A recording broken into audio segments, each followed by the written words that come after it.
it's Erik Qualman. A lot of you know me as Equalman. It's just my first initial last name, spells Equalman. That's why we were able to make these awesome t-shirts like this. But our whole purpose in life is to spread the word on how do I create my best life, leadership, and legacy. Today we're going to go behind the scenes. We're going to do a question and answer with all the interns here at Equalman. And hopefully you get a lot out of it today. So I'm wondering, I really like reading The Skinny. I think it's jam-packed with top 3 stories for the day. What are some of the news outlets that you read or people that you follow to get inspired? Yeah, so she mentioned The Skinny. That's what we do on socialnomics.com. Every day we do a daily top 3 posts on what's happening in the world of tech. So it's like the biz and buzz of tech. But we look for great articles that come from Mashable, TechCrunch, or the team probably knows better than I do. But those are the 2 core mains that we look at. We also love The Hustle. It's a great newsletter out there, The Hustle. They do a fantastic job of writing. But I like to follow people, actually, and I like to follow people that are practitioners.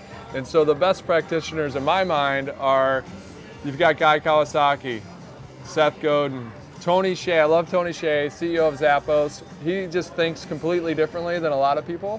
One thing that he did particularly different is, if you read his book, Delivering Happiness, great book, is he looked at his marketing costs and said, well, if everything's moving to kind of word of mouth, and I talk about in socialnomics, word of mouth is now on digital steroids, or word of mouth now goes to world of mouth. And we're outside, so you will hear some trucks go by, but it's real. We're keeping it authentic here in Austin, keeping it weird. But what he decided to do is, well, if I'm spending this amount of money on marketing and it's really going to word of mouth and our customer service, why don't I move these millions of dollars over to customer service? And what that enabled the customer service rep to do at that level, he empowered his people, and he said, if it's under $100 to solve that person's problem, that customer's issue or challenge, don't talk to your manager, just make it happen. And so when you take that money from marketing and put it into customer service, that changes the whole game. And then that's how Zappos was able to grow so fast. It was eventually acquired by Amazon for billions of dollars. And so that's why I like Tony, thinks a lot differently. So what does it take to write a book?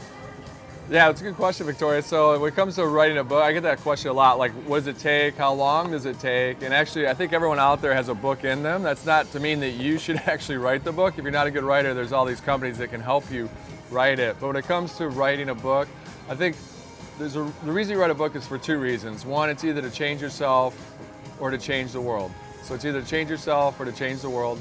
And then the ideas come from, a lot of times, the first book's the hardest, because once you start writing the first one, you'll get the idea for the second one, and sometimes the third one, and on down the line. So actually in the process of writing Socialnomics, I quickly realized, wait, everyone needs the concept of digital leadership. And then once you're in digital leadership, you understand, oh, a lot of this is based on your online reputation, so then we start to write what happens in Vegas stays on YouTube. So those ideas come from actually the writing process itself. To actually write a book, I really think if you're a decent writer, if you spend a half hour a day just in the process of writing, even if you don't write one word, I think if you are in the process of writing for a half hour a day, you can actually write a decent sized book in about a year. Now some days you're going to write for 3 hours, but just like it's that consistency of staying on it every day so that your mind's in that process.